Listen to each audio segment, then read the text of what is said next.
To support this podcast, go to positivesarcasm.com/donate. Any amount is appreciated. Once again, positivesarcasm.com/donate. Thank you and enjoy the program.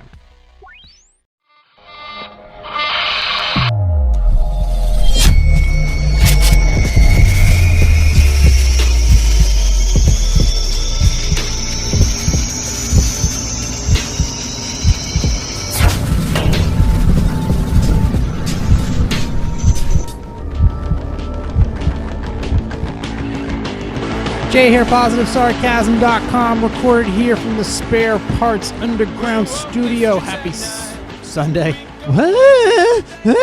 Happy Wednesday, everybody. Welcome, everybody, to the Spare Parts Underground Studio, recording here Wednesday. 2 more podcasts to go after this.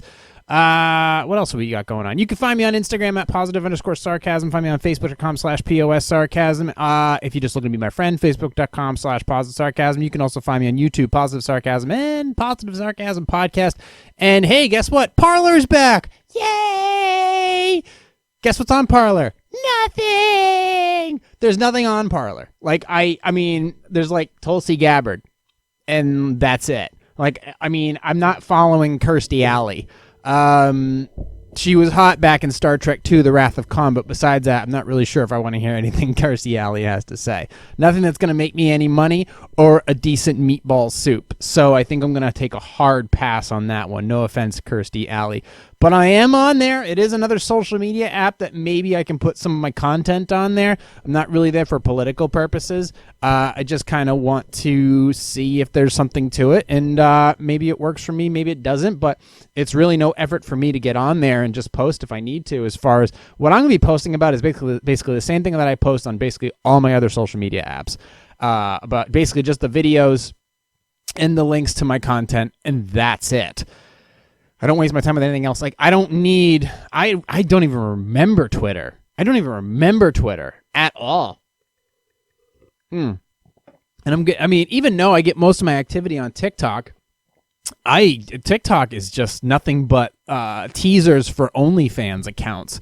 So I really don't even waste my time on there. But I mean, I am on these social medias. You can find me on there. And then what else? That's pretty much it. So we're basically coming down to the last couple weeks. I have to take, I had to figure out, like, what time do I need to go radio silent on this platform so that I can focus completely on packing everything up and getting out of here. And I decided on, the date I decided on, which was in best interest for myself and everybody else involved, was the 24th. So the February 24th will be the last podcast for the rest of the winter. And then hopefully by the time, seeing how if everything gets back up and running, the faster I get up and running for March, well, the quicker I can lay everything out and go from there. But it's going to be from there, it's going to be complete radio silence. You basically won't be hearing anything from Positive Sarcasm until I've completed my move from here to there. But that will be the day. But until then, we press on. I have things to do. I have shit I want to talk about. There was a lot of things that are on my radar over this past weekend. Stock market stuff, news and information regarding space junk, and then the vast amount of satellites that Elon's releasing for Starlink, which is actually starting to come online. If you are interested in getting out of your deal with Comcast or your deal with whatever, Cox Communications or Spectrum or whomever you have for cable, there is an option. I'll be initially an expensive option. Now, for Starlink, you actually do get the router, you get the dish, and apparently it's very, very easy to set up from all the YouTube stuff I've seen. It originally was set up for just doing like rural areas, but I guess a lot of people can just pre-order it now. Like, the invitation came to me, but for now I don't really necessarily need it. And I'm going to be using that. The thing is it's about $99 a month for Starlink, but the initial setup is $500. The initial setup is $500, and you don't need an installer. You don't need an installer to show up between 2 and 5. The box shows up at your house. It's $500. It comes with the satellite dish. It comes with the router, and it plugs in very simply. But it is $500 for that package. But after that, it's $99 a month. So if you are looking to possibly get out of your Comcast situation or what have you, Starlink is an option. They are taking pre-orders. You can get on the list. So go ahead and look that up. Do the reviews. Do your due diligence. And if you think Elon is as legit as I think he is, go ahead and go that route. I mean, that is an option. It's only going to get cheaper. It's only going to get better. From what I've seen from the download speeds and the it wasn't necessarily the download speeds. It was the latency between when the satellite when your signal goes to the satellite and then when it comes back. And apparently it's very, very good. It's a very, very good signal. It's very strong. It's very quick. So you can do everything that you normally would do if you had cable internet or a T1 line or what have you. So that might be an option to take.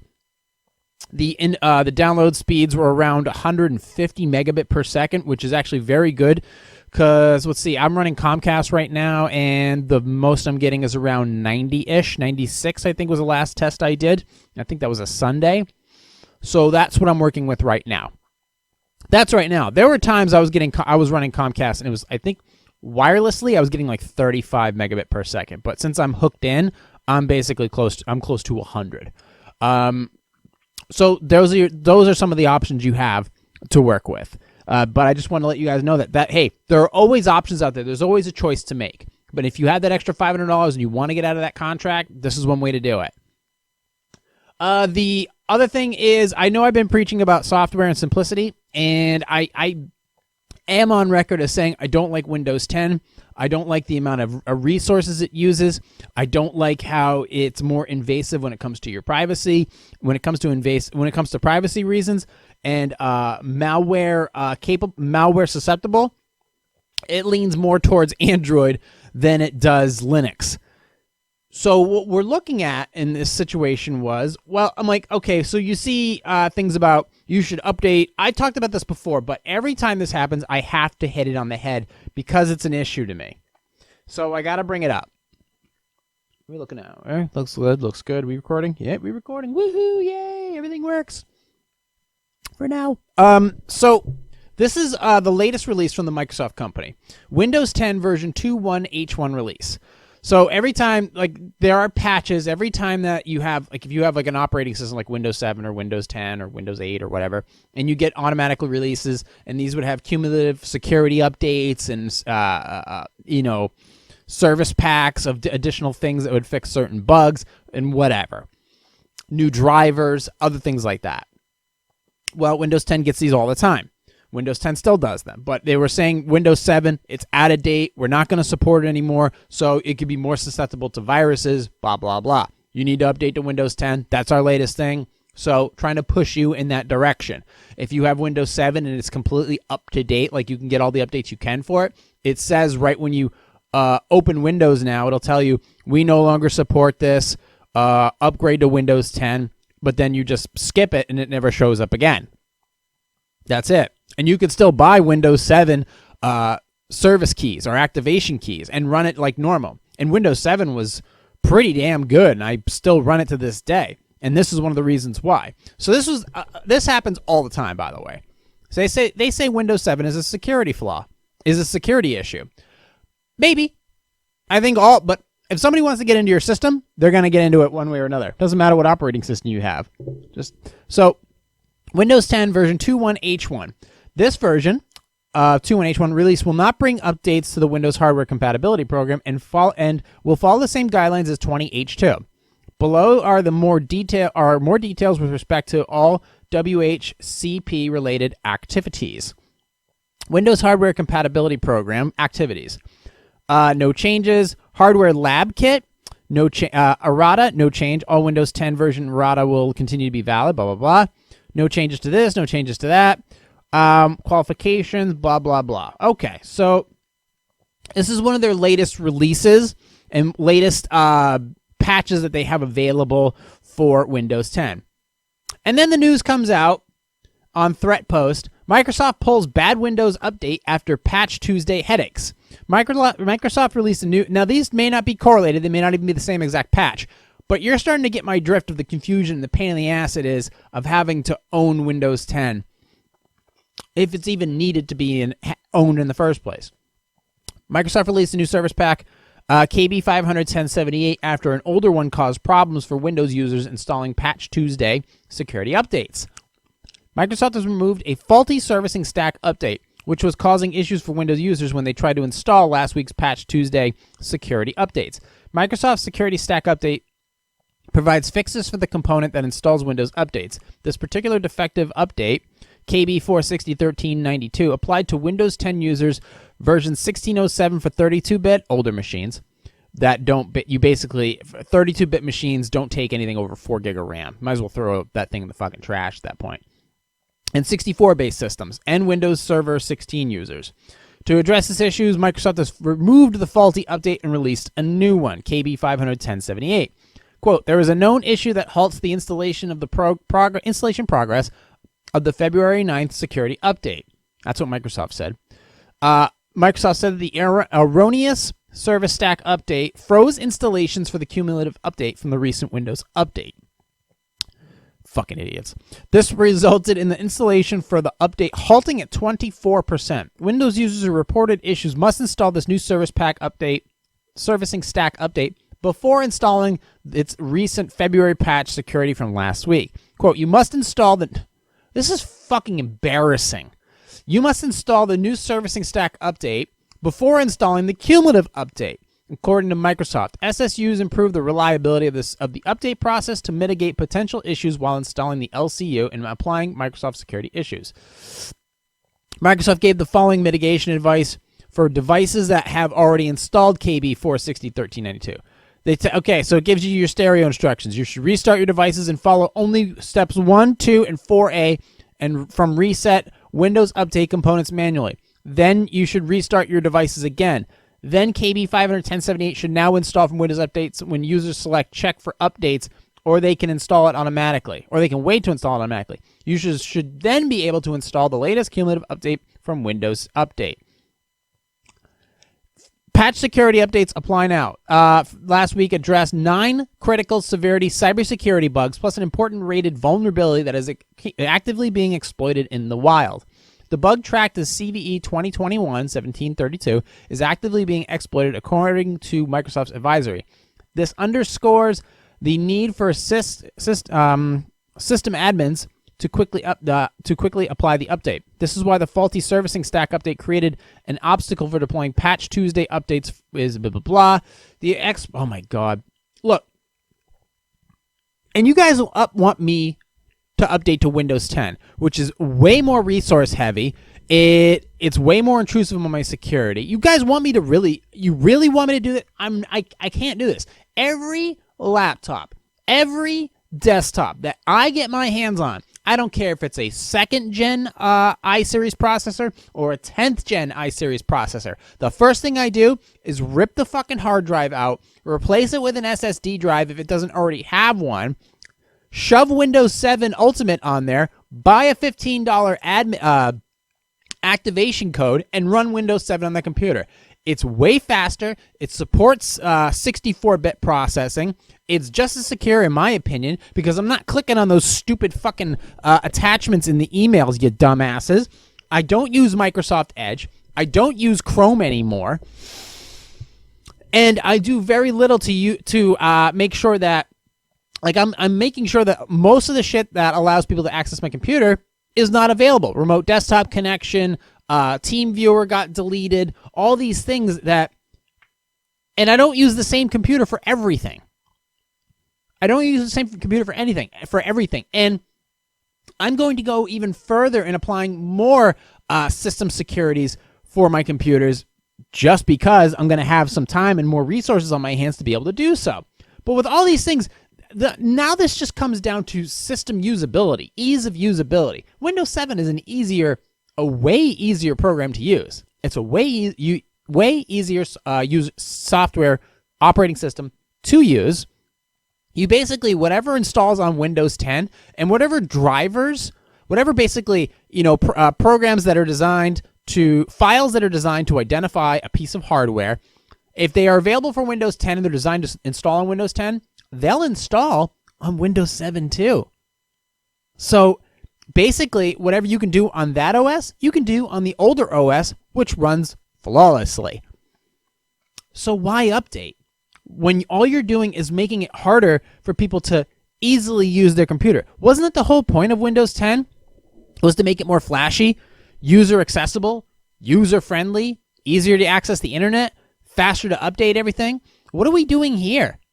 What are we doing here when everything you can get for free? You can get email programs for free, like Thunderbird. You have a vast option. You have a vast array of options when it comes to web browsers. Like, for example, the Brave browser or DuckDuckGo.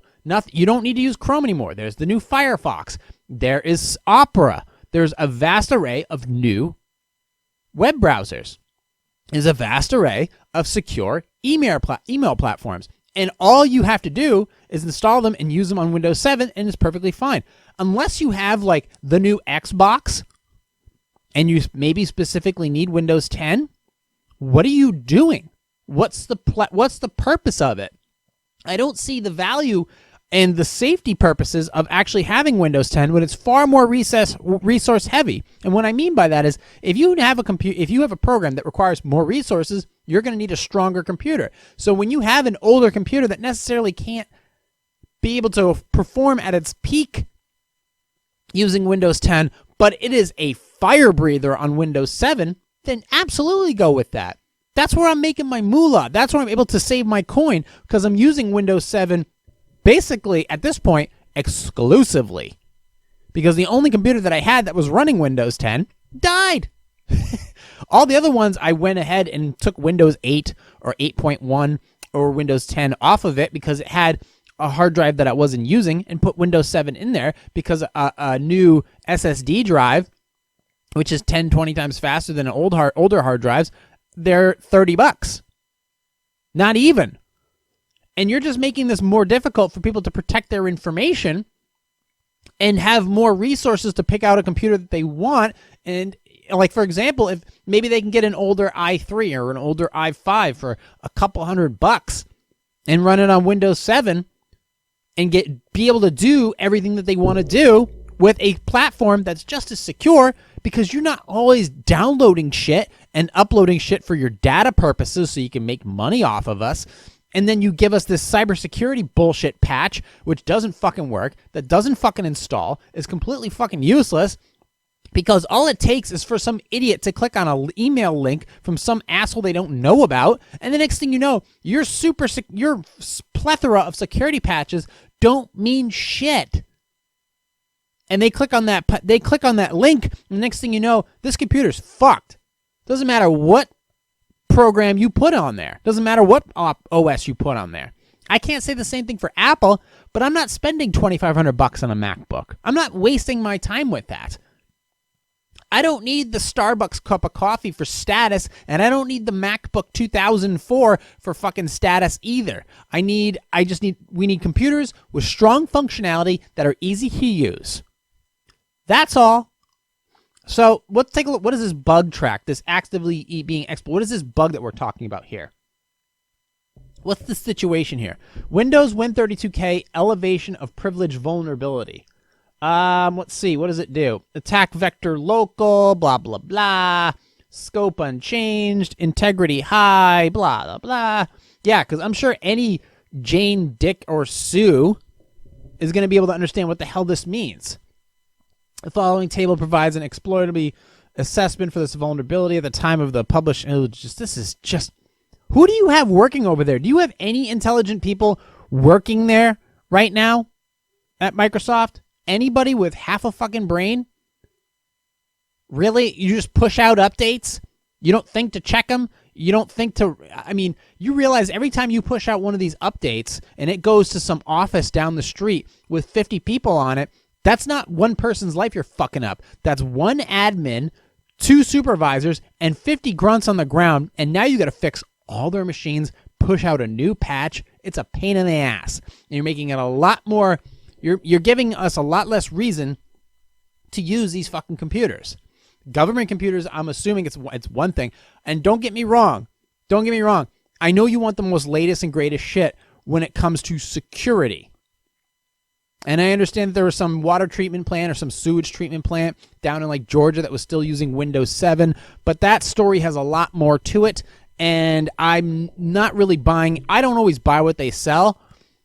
I don't always buy what they sell in these articles. But as far as this one, I've seen this time and time again. This one I can confirm that every time they send a freaking patch update, it never fucking works. And it's always mitigated by another patch 2 weeks down the road. And all it does is every time a patch downloads, it's just eating up more memory in your computer.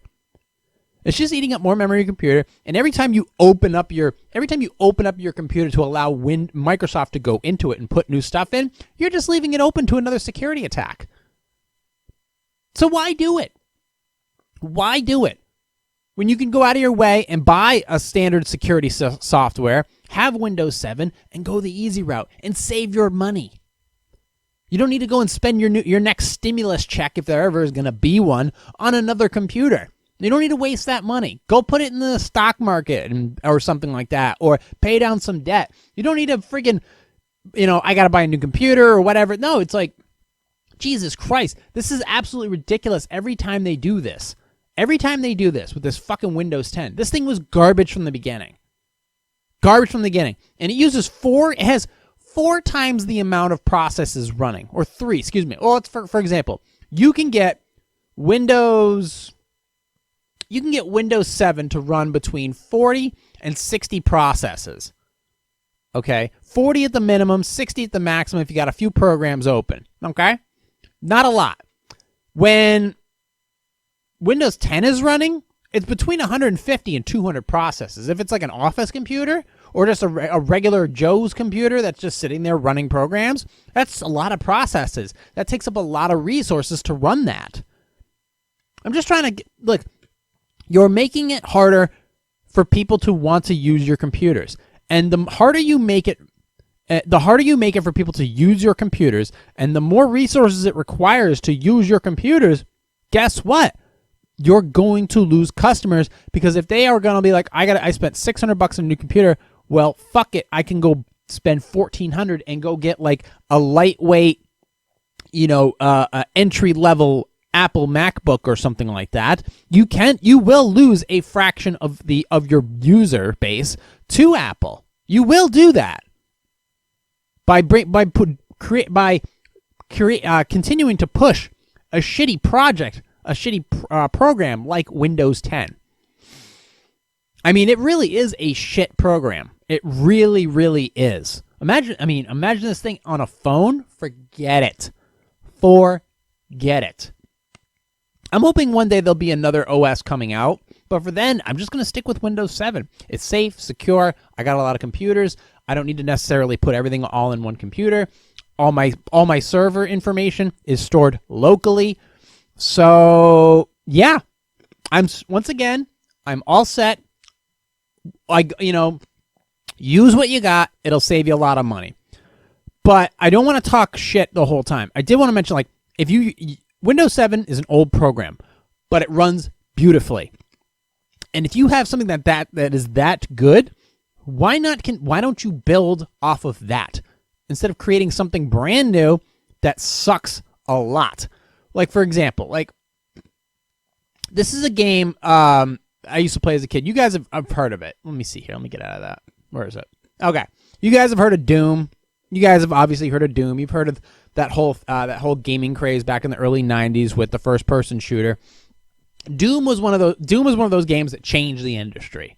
Changed the industry for its theme, for its graphics, but obviously it's an old game now. The original Doom and Doom 2 and Final Doom are old games. Their graphics are old, pixelated, two-dimensional. Obviously the new ones, the Doom 2016 and Doom Eternal Ancient Gods, is a game with graphics and playability above and beyond anything else out there in the industry at this point.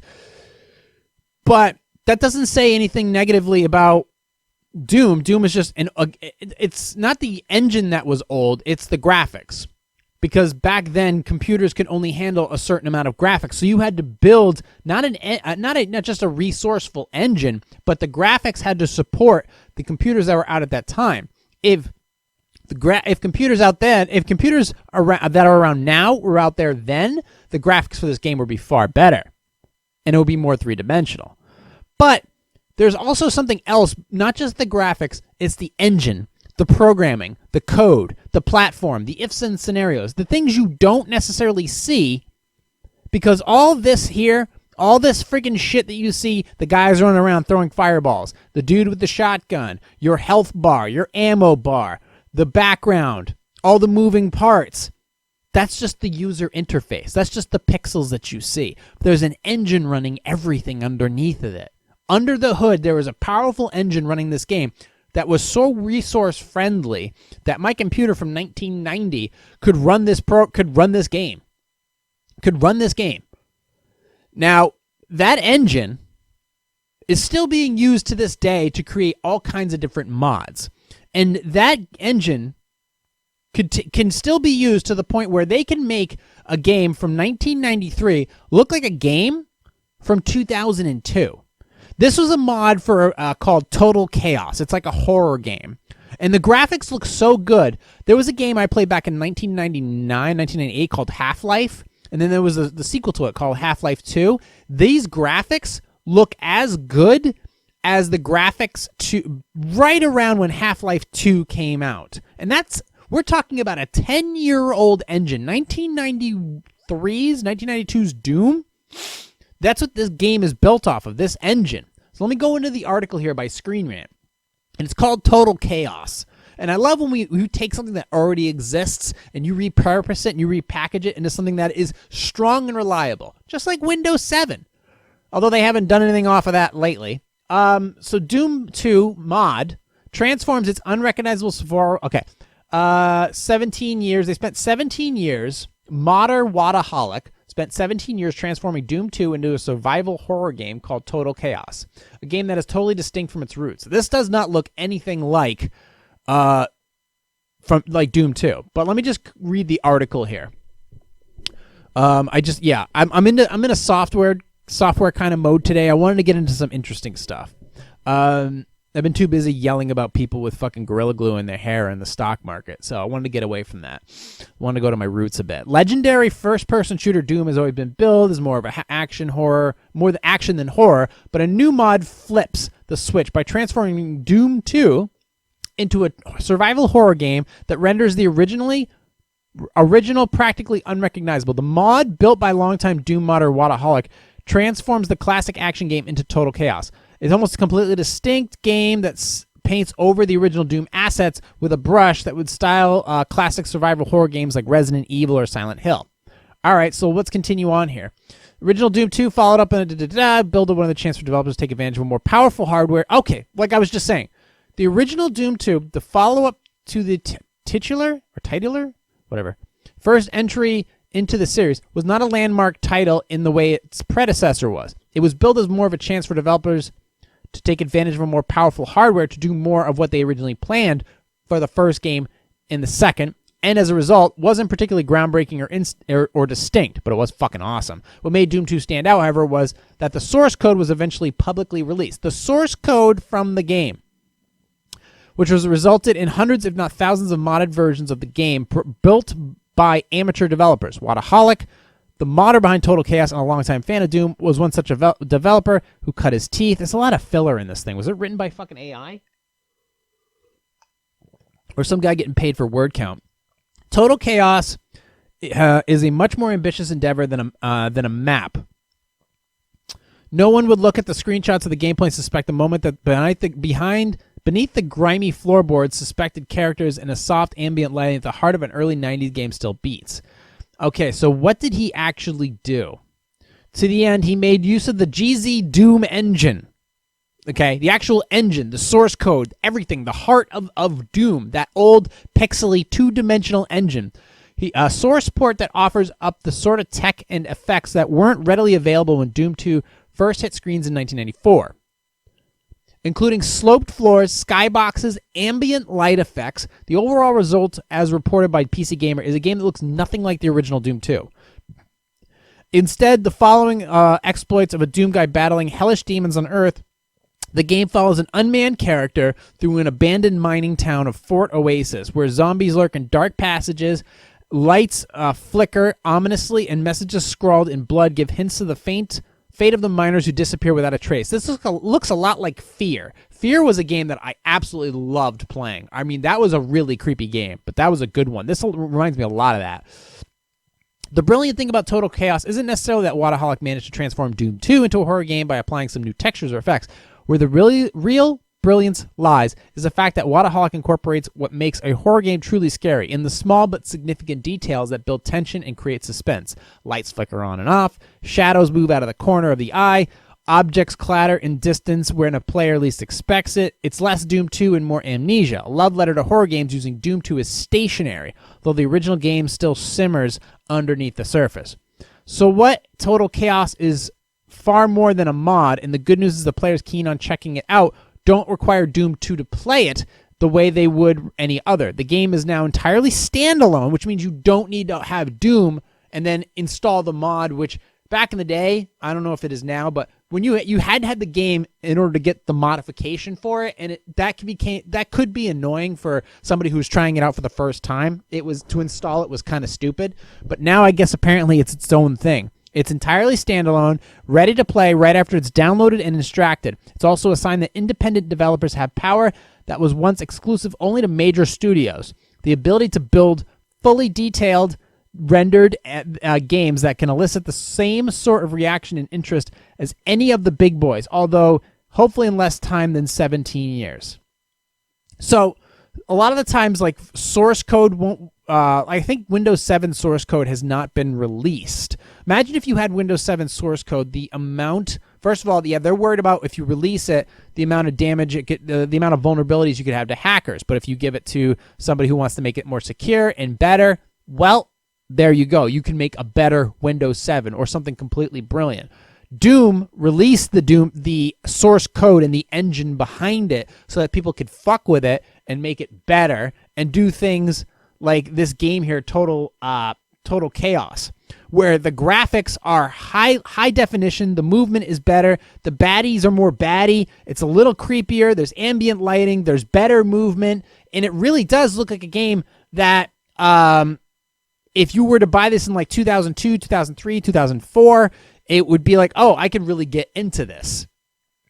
And these games, it looks a lot, actually, this game reminds me a lot of, people are into these, what the hell are these games? I'm thinking off the top of my head. People love these Fallout games, these, those role-playing games, those live action, those long role-playing games, they're running around in the woods, they are, they're collecting things. They're picking things out of packages. My nephew plays this shit all the time, and I'm not really into it. But this is one of those games where it's a lot of that. I'm not, but those games are less scripted, where you have a vast environment where you can run around in and roam in. Whereas this one, it seems like it's a little more scripted, like Doom, where you have a certain pathway to go. But it has that feel. It looks a lot like that. So this, I mean, and the graphics do look really good. And the idea is that the source code was already out there. This resource-friendly source code from a game that a 486 processor could run is now available. I mean, it's looking like a brand new game that just came out. A brand new game that just came out using a almost 20-year-old source code. I can only imagine how fast and how awesome this game can run. How fast and awesome this game can run. It looks really, really good. And how much would it cost? First of all, the source code's free. You can grab the source code and run with it. So why would you want to build your own engine? Why would you want to build your own engine? Remember, when these engines, like the Unreal Engine, I don't think you just get that for free. You have to like purchase that engine or get the rights to use that engine. Whereas I think with this, I'm just going to go ahead, grab it and use it and run with it. It's remarkable. So I think that's a better way to go. I think it's a better way to go. And it really shows the creativity of, if you give the power to the user and the developer, how far they can go with something that came out in 1993, 1994. This is the GZ Doom engine. It's been around forever. Back when 486 computers ran like 32 megabytes of RAM. 32 megabytes. Now most computers run between 4 and 32 gigabytes of RAM. I mean, and this is back when DDR, not to get too technical, but DDR wasn't even a thing. We had DDR1 through DDR5. That was this. Then there was RD RAM. This was SD RAM, barely SD RAM. And that's when this source code was created. Back when CRT monitors were still a big thing. So, I mean, we're talking like 13 to 15-inch monitors were the thing back then.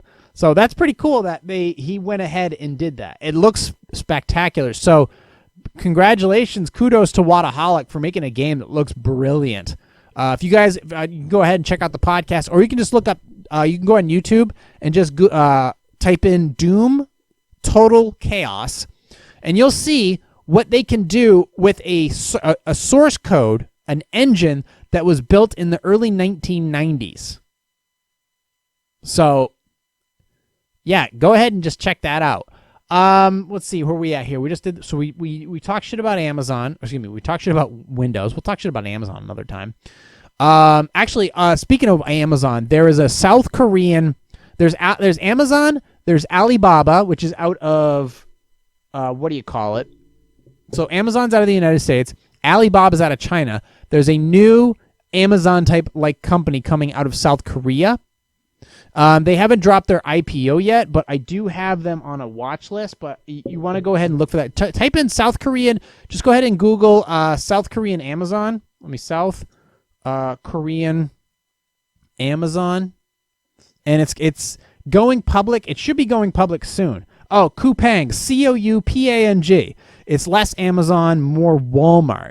But apparently this company should be going public on the New York stock. It's actually going to be going.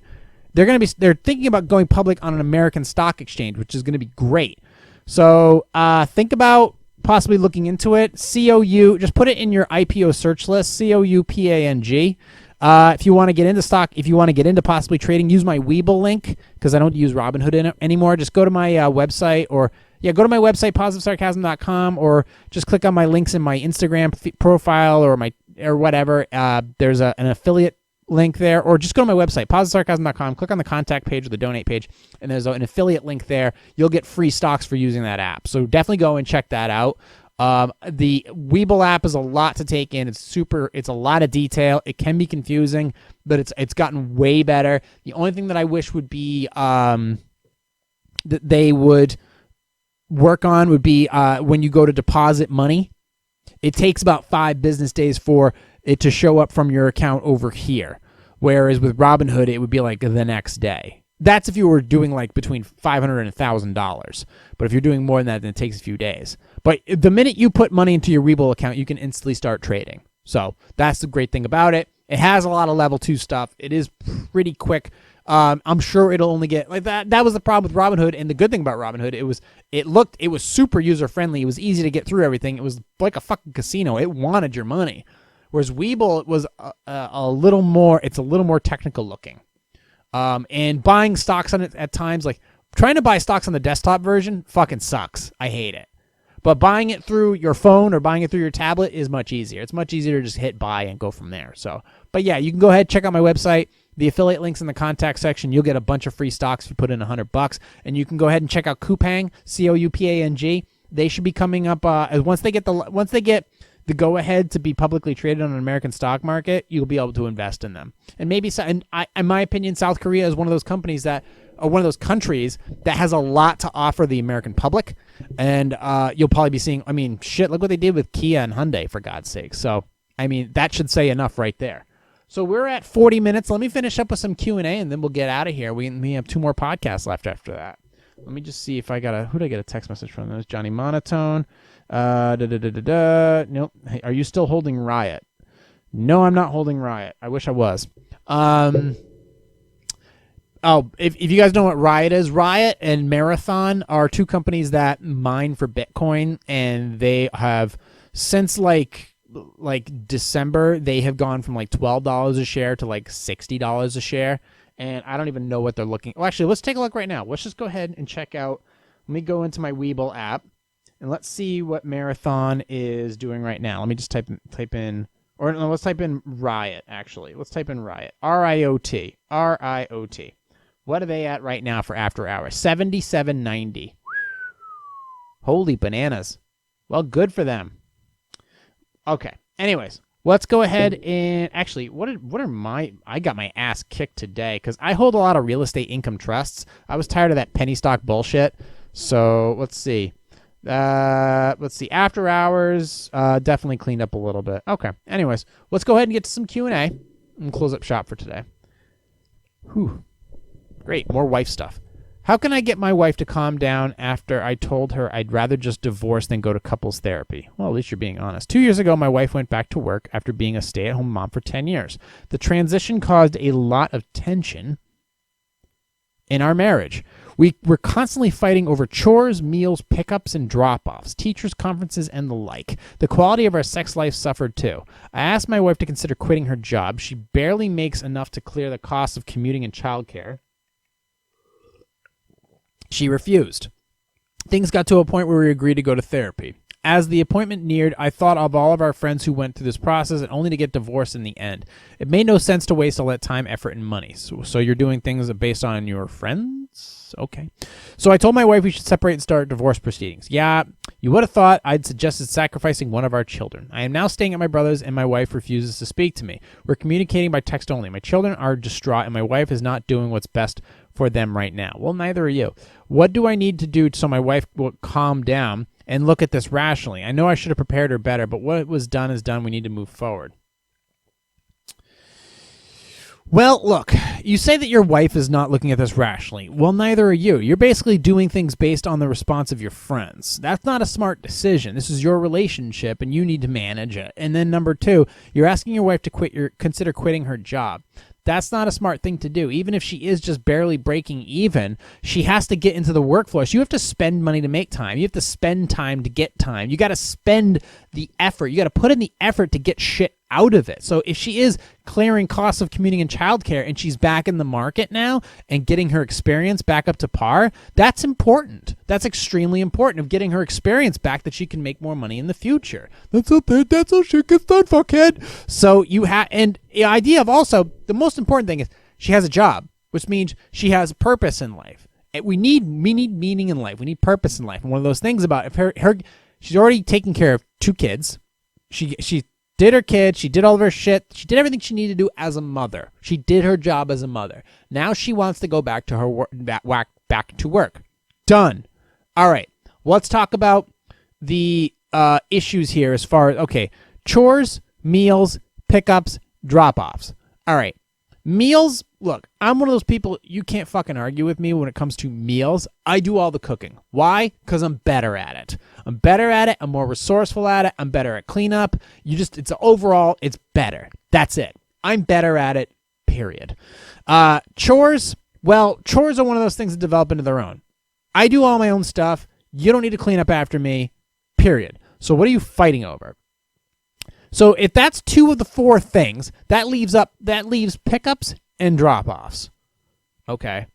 Pickups and drop-offs, that's the only 2 things. And if you can't figure it out, you had fucking kids, and if the only thing that you have separating between you and getting this thing back on track, which looks less likely now, is pickups and drop-offs, then what the hell? So no, she shouldn't quit her job. She's clearing costs of commuting and childcare. Fine. Now, what's the other thing? So apparently your love life's not doing as well either. So what's the deal here? Okay.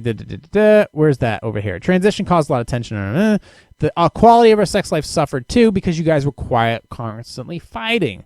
But then here it's like, okay, I get it. I don't make always the best decisions in relationships and stuff, but you made it a decision of your friends. I thought all of our friends who went through this process only to get divorced in the end. So you said, fuck all that shit, fuck all the time, and you just said, let's just separate and start the divorce. Well, you're still going to have kids, and guess what? You're going to be paying out a ton of money in alimony and child support, and it's going to make your life a hell of a lot worse. And she's going to take your ass to the cleaners. So I think you just kind of headed for the exit. So I don't know what your situation is, but I think you've handled this very, very poorly. If you would have done this like 6 months into the relationship and you just ran for the door because there were too many red flags in the situation, okay. But now you got kids. She's got a job. She's doing her thing. It's like, support her. Come on. I mean, I'm right. Everybody's got to be a winner. Everybody's got to do their part. She's doing her part by getting her job. By doing, having a job, being a mother, being your wife. Okay. But as far as the meals go and the chores, you can't clean up your own shit? Come on. Yeah, I think this dude is just he's not being a husband. He's not being anything. He's just being a fucking taxing pain in the ass. Let's move on. How can my husband and I get our teenage son to stop stealing our sex toys?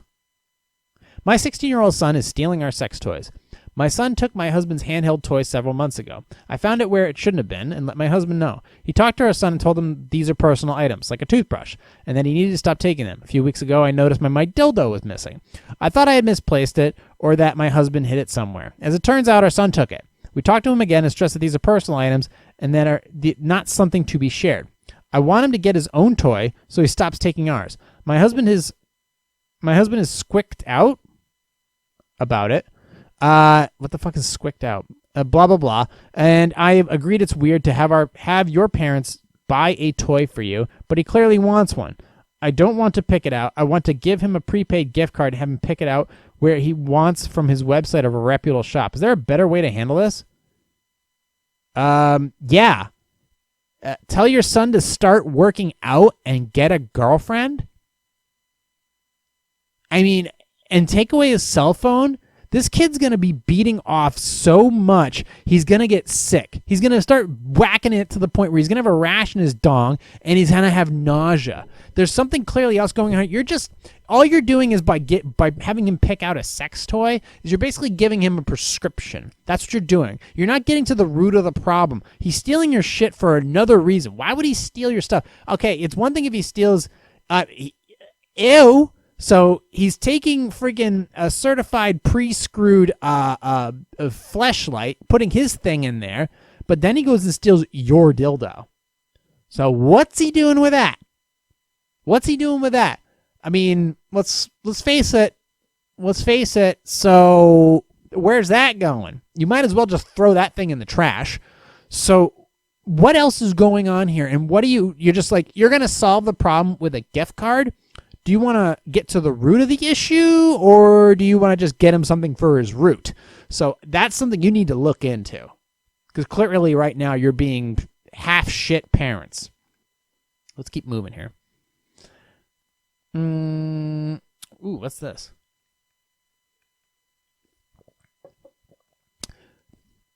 Okay.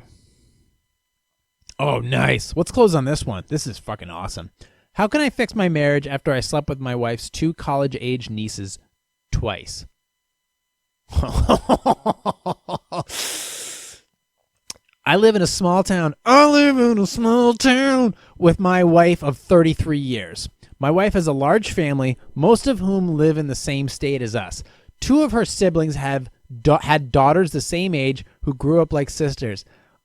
Last summer, her 2 nieces came to stay with us for a week while on a break from college. It turned out her nieces were hard-partying, dope-smoking, heavy-drinking types. One day, while my wife was at work and I was working from home, they got me to party with them. We got pretty wasted and ended up all hooking up. The same thing happened the very next day. I know they like seducing their aunt's husband, and I had a mind-blowing experience. I assumed they were old enough to be discreet, but they weren't. A few weeks later, one of them told another family member, and the news made it back to my wife. My wife was beyond upset. She told me to move out, but I refused. Since then, she has made my life a living hell. I never wanted to destroy our marriage, but the allure of 2 young women is a sexual fantasy most men cannot refuse. I never believed 2 sexual exploits could destroy my marriage of 33 years. Yeah, it can. You should have believed that from the very beginning, pal. I am not seeing a way to fix this. There is no way to fix this, dude. You have basically said, okay, don't touch the nuclear button. This is the nuclear button. I know it looks cool. It's big and red, but whatever you do, don't touch it. That's the first fucking thing you did, was you took your giant rock hard meth smoking cock and you took it and you smushed the mushroom. You smushed your fucking giant mushroom right into the heart of that thing. And for what you did was you created a nuclear bomb of shit within your household.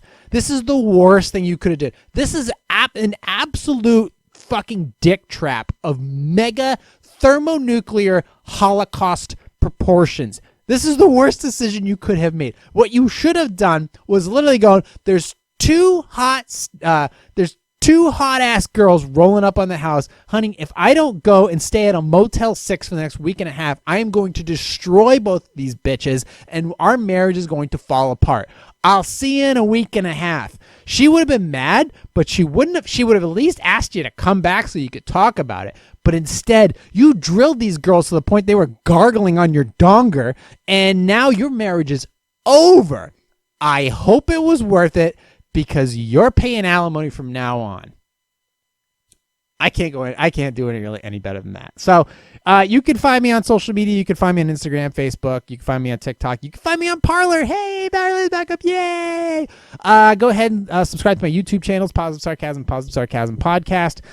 You can also check out my affiliate link for the Webull app if you want to hit up the stonk market. You can go to positivesarcasm.com, click on the contact section. There is a affiliate link there on the bottom left-hand side for the Cash App and for the Webull app. Or if you just want to throw me some coin, go to positivesarcasm.com/donate. Any amount is appreciated. Until then, thank you for listening, watching, supporting, subscribing, finding me anywhere where podcasts are downloadable and streamable. Really, really appreciate it. And until then, I will talk to you all next week. Recorded here from the Spare Parts Underground Studio. This has been a Positive Sarcasm presentation. Don't sleep with your nieces.